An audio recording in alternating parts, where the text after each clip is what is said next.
Resumo da semana. Toda sexta-feira nós conversamos com a editora-chefe da Rádio Câmara, a jornalista Ana Raquel Macedo, a respeito do que aconteceu na Câmara dos Deputados na semana. Essa semana, por conta do feriado da quinta-feira passada de Corpus Christi, a gente estende um pouco mais a nossa conversa, não é, Ana Raquel? Bom dia, tudo bem? Bom dia, Márcia Aquilissardi, como vai? Tudo certinho. Bom, a semana passada, que foi um pouquinho mais curta, terminou com a aprovação de uma medida provisória bastante importante, que é a retomada do Minha Casa Minha Vida, né? E também, ao longo dessa semana, a aprovação de outra medida provisória, também de igual importância, do programa Mais Médicos, não é isso, Ana? Isso mesmo, Márcio.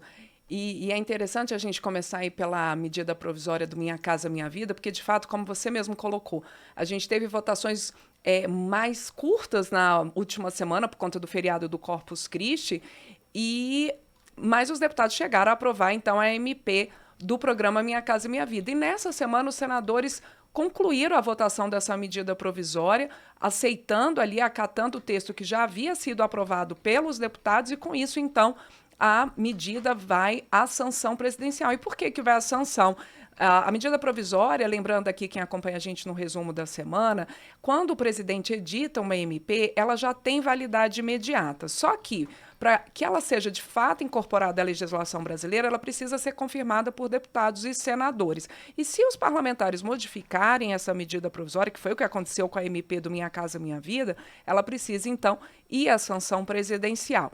O que então saiu aqui do Congresso? O relator dessa MP, o deputado Marangoni, do União de São Paulo, desde a comissão mista, formada por deputados e senadores, que analisou, em primeiro lugar, essa MP, antes dos plenários da Câmara e do Senado, ele já vinha construindo, então, um acordo e já vinha construindo esse texto com algumas modificações. E o que ficou, então? O Minha Casa Minha Vida ele é recriado por essa medida provisória, esse programa habitacional, e com 3 faixas de renda, no caso da população urbana. Uma primeira faixa, a faixa 1, que atende as pessoas ali com mais dificuldades para conseguir ter a casa própria, que é a faixa de renda familiar mensal de até R$ 2.640. E muitos parlamentares, durante as discussões dessa medida provisória, lembraram que já fazia algum tempo que essa faixa mais carente não vinha sendo atendida por programas federais de habitação. Então, esse programa ele volta ao atendimento a essa faixa 1. Também tem a faixa 2 de renda familiar de até R$ 4.400 e a faixa 3 de renda familiar mensal de até R$ 8.000. No campo também há faixas de renda, mas no caso é apurada a faixa de renda anual, porque é assim que é a cultura também no meio rural, também com faixas ali diferenciadas. Bom, o relator, o deputado Marangoni, ele, entre as modificações, ele prevê, por exemplo, por esse texto, a possibilidade de recursos do FGTS para melhoria das áreas onde vão ser instaladas essas casas, esses conjuntos habitacionais, para que seja corrigido, por exemplo, um problema que vinha em versões anteriores de programas habitacionais, que era você instalar os conjuntos habitacionais onde não houvesse infraestrutura básica. Então, com isso, a possibilidade de recursos agora para a instalação de vias públicas, obras de saneamento, melhorias de iluminação, para que também esses conjuntos eles possam ser instalados próximos a centros urbanos, que não sejam áreas muito afastadas e que, com isso, os próprios habitantes ali dessas regiões, essas famílias atendidas, tenham que gastar muito tempo, por exemplo, com transporte urbano ou sem ter um atendimento ali de equipamentos urbanos próximos ao seu conjunto habitacional. Também o texto aprovado prevê que haja a possibilidade de obras de sustentabilidade ambiental nessas habitações, que também possam atuar como agentes financeiros do Minha Casa Minha Vida, além da Caixa Econômica Federal, outras instituições, como, por exemplo, cooperativas de habitação. Além disso, e isso é importante, o Minha Casa Minha Vida passa também a ter, por essa proposta aprovada, prioridades de atendimento, por exemplo, de famílias que estejam em situação de mais vulnerabilidade social, por exemplo, em situação de rua, famílias que tenham mulheres como chefes, famílias que tenham mulheres ali vítimas de violência doméstica, ou que haja pessoas na família com deficiência, com doenças crônicas, com transtorno do espectro autista, com doenças raras. Então, essa possibilidade também de grupos prioritários no atendimento nessa questão do programa habitacional foi algo muito destacado também na votação dessa medida provisória do Minha Casa Minha Vida em plenário. Lembrando, então, que votação concluída dessa MP, tanto pelos deputados quanto pelos senadores, e agora vai à sanção presidencial. A outra medida provisória, que bem o Márcio lembrou, que foi aprovada pelos deputados, essa ainda depende da avaliação dos senadores e provavelmente, segundo sinalizou o presidente do Senado, Rodrigo Pacheco, deve ser feita a votação da medida provisória do programa Mais Médicos no Senado já na próxima terça-feira. Os deputados aprovaram o texto que também já vinha sendo discutido lá na comissão mista que analisou essa medida provisória com deputados e senadores. O texto da relatora, senadora Zenaide Maia, do PSD do Rio Grande do Norte, num acordo entre governo e oposição, foi um pouquinho modificado para a votação dessa medida provisória pelos deputados. Em linhas gerais, então, o programa Mais Médicos ele é recriado com uma prioridade de atendimento de distritos sanitários indígenas, de áreas quilombolas, de áreas de ribeirinhos, de áreas também de intensa vulnerabilidade social e que sejam áreas de difícil fixação de médicos. Essa é a grande ideia ali, é a ideia principal do programa Mais Médicos. Você ter médicos onde hoje não haja tantos médicos, Márcio. E aí, a medida provisória, né, do Mais Médicos, ela prevê um pagamento extra, uma indenização para esses médicos, então, que façam parte, que se integrem ao programa, para que eles possam ficar nessas regiões. Por exemplo, nas regiões de mais difícil fixação de profissionais de saúde, que eles possam ter um bônus ali de 20%. Em outras áreas atendidas pelo Mais Médicos, de 10%. E também prevê algumas questões especiais para aqueles médicos que tenham sido formados com recursos do FIES, o Programa de Financiamento da Educação Superior. Por exemplo, médicos formados pelo FIES que estejam já em residência médica, esses estudantes de residência médica, se eles fizerem uma residência médica em saúde da família por 2 anos dentro do programa Mais Médicos, ao final aí desses 2 anos, eles podem, então, ter a possibilidade de receber o saldo devedor do programa, né, receber como bônus o saldo devedor do programa FIES. Ou, por exemplo, um médico que tenha sido formado com recursos do FIES, que ele, aderindo ao Mais Médicos, depois ali de 4 anos no programa, que ele possa ter até 80% ali de bônus extra por ter sido, né, vindo do FIES e participado do programa. Na prioridade de contratação dos Mais Médicos, a gente tem prioridade de contratação de médicos brasileiros. Depois, se as vagas não forem preenchidas, médicos brasileiros formados no exterior. E se ainda assim as vagas não forem preenchidas, médicos estrangeiros. E esse ponto, Márcio, foi um ponto muito lembrado em plenário, inclusive parlamentares de oposição, falando que com essas mudanças seria possível aprovar o programa, lembrando que havia muitas críticas quando da outra versão do programa Mais Médicos, em outros governos, que você tinha a contratação de médicos cubanos. A ideia agora é que seja o pagamento direto aos profissionais de saúde, que não haja pagamento a governos, e isso foi lembrado em plenário como uma mudança positiva nessa nova versão do programa Mais Médicos. Para que a proposta fosse aprovada, como eu disse, houve um acordo entre governo e oposição para tirar alguns pontos do relatório da senadora Zenaide Maia, entre eles um que previa que aqueles médicos que tivessem sido formados no exterior e eles fossem dispensados do Revalida, o programa de revalidação de diploma, se eles ficassem 4 anos no programa. A parte prática do Revalida seria considerada ali. Isso foi retirado, então, para que a medida provisória pudesse seguir ao Senado. Muito bem, além dessas 2 medidas provisórias, Ana, os deputados também aprovaram 2 temas relacionados à assistência social e previdência, o primeiro deles mais específico para idosos e pessoas com deficiência, não é? Isso mesmo.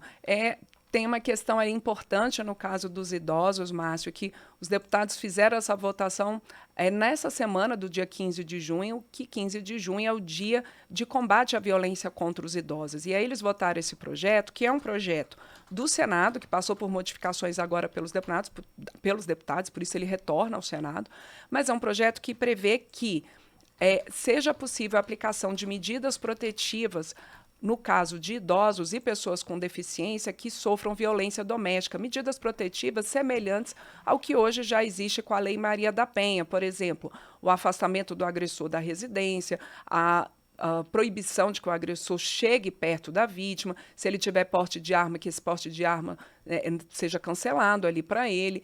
E, então, essa proposta ela faz modificações no Estatuto do Idoso e no Estatuto da Pessoa com Deficiência, prevendo, então, essa possibilidade de medidas protetivas, com isso ampliando a segurança desses idosos, dessas pessoas com deficiência que sofram violência doméstica e que muitas vezes não tem nem como se expressar ou se defender dessa violência.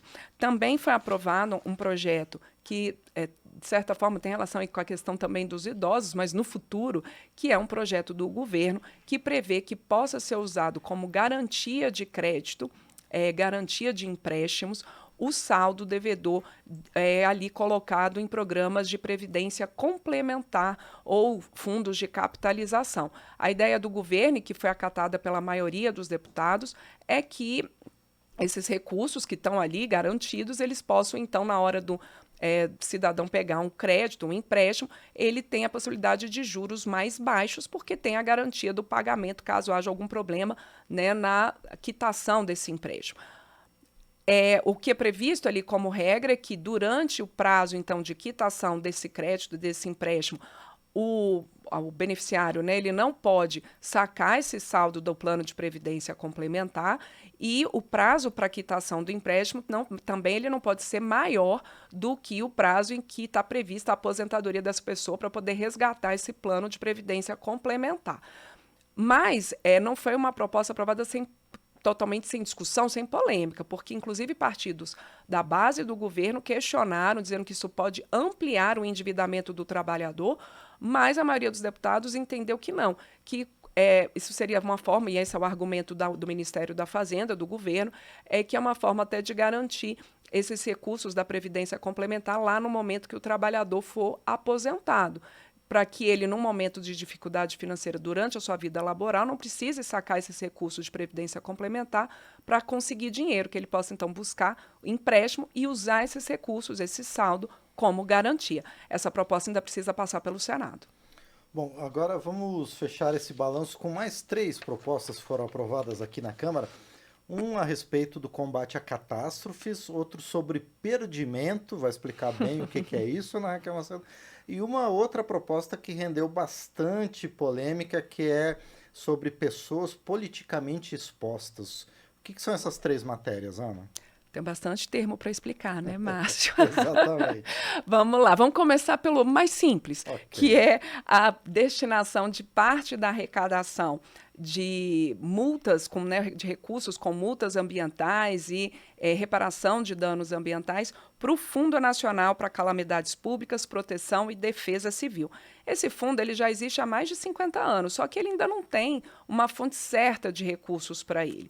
E aí essa proposta aprovada pelos deputados nessa semana e que ainda vai ao Senado, ela prevê justamente essa destinação certa de recursos. São 5% dos recursos arrecadados com multas ambientais ou com processos ali de reparação de danos ambientais. O autor desse projeto, o deputado Gilson Daniel, do Podemos do Espírito Santo, ele justamente lembrou que é importante essa questão de ter recursos para esse fundo, principalmente para prevenção de situações que têm se tornado, infelizmente, cada vez mais comuns por conta das mudanças climáticas, de desastres naturais, enchentes, e que aí você tendo recursos para, principalmente, prevenção, né, para que as pessoas não sejam instaladas em áreas de risco, para que você faça obras ali para minimizar esses efeitos, que isso possa, então, ter recursos garantidos. Essa foi uma dessas propostas. A outra, que aí a gente tem que explicar primeiro o que é perdimento. O que acontece?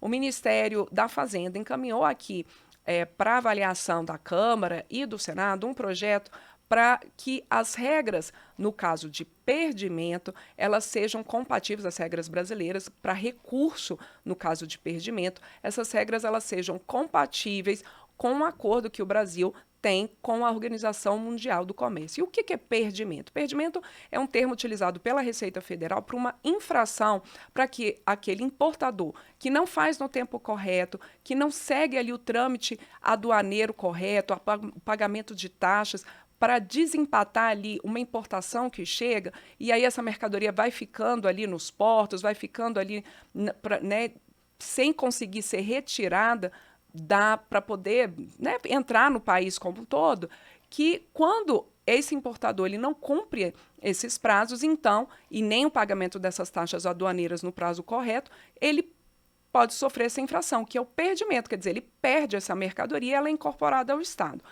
Há uma possibilidade de recurso, então, para essa infração de perdimento. E é isso que esse projeto aprovado pelos deputados traz. Ele regula como é que vão ser esses recursos a essa infração de perdimento. Essa é uma proposta que ainda vai passar pelo Senado. Por fim, os deputados aprovaram, então, esse projeto que causou muita polêmica em plenário, que ele prevê que não haja discriminação contra pessoas politicamente expostas. O que são pessoas politicamente expostas? São pessoas que, desde 98, você tem um cadastro dessas pessoas justamente para evitar corrupção. Pessoas politicamente expostas são presidente, governadores, prefeitos, juízes, ministros, autoridades em geral e os seus parentes em até segundo grau. Bom, existe esse cadastro. O que esse projeto da deputada Dani Cunha, do União do Rio de Janeiro, prevê que essas pessoas, na hora de abrir uma conta no banco, de conseguir pedir um empréstimo, que elas não sejam impedidas pelas instituições financeiras, justamente por estarem nesse cadastro de pessoas politicamente expostas. Por essa proposta aprovada, o agente financeiro que impedir, né, a abertura de conta, que impedir o crédito, ele pode sofrer ali uma pena de 2 a 4 anos de prisão, mais multa. Essa mesma pena também vai ser para que aquela instituição financeira, aquele agente financeiro que impedir abertura de conta ou empréstimo para pessoas que estejam respondendo a inquérito policial, a processo judicial, a processos administrativos, que elas também não sejam discriminadas. Mas causou muita polêmica porque muitos parlamentares disseram em plenário que isso seria legislar em causa própria. Então, foi uma discussão muito acalorada.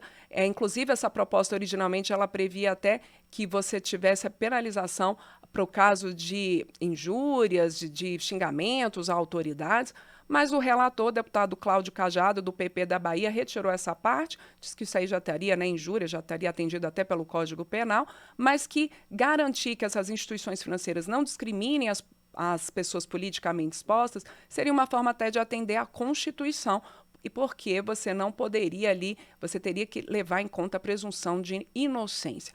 Bom, causou muita polêmica mesmo em plenário essa proposta, que agora vai ao Senado, onde certamente também vai ter muito debate, muita discussão sobre ela. Muito bem, então estes foram os principais assuntos votados pelos parlamentares nos últimos 10 dias aqui na Câmara dos Deputados, trazidos para a gente pela Ana Raquel Macedo. Ana, obrigado mais uma vez e a gente se vê na próxima semana. Certamente, Márcio Aquiles Sardi, obrigada a você, obrigada também para quem acompanha a gente ao vivo aqui no resumo da semana, tanto pela Rádio Câmara, quanto pelo nosso canal da Câmara no YouTube, pela rede legislativa de rádio, pelas nossas rádios parceiras, que também podem utilizar o resumo da semana depois em podcast nas suas emissoras em todo o país, como a Rádio Tropical FM 87.9 de Santo Antônio do Jacinto, Minas Gerais.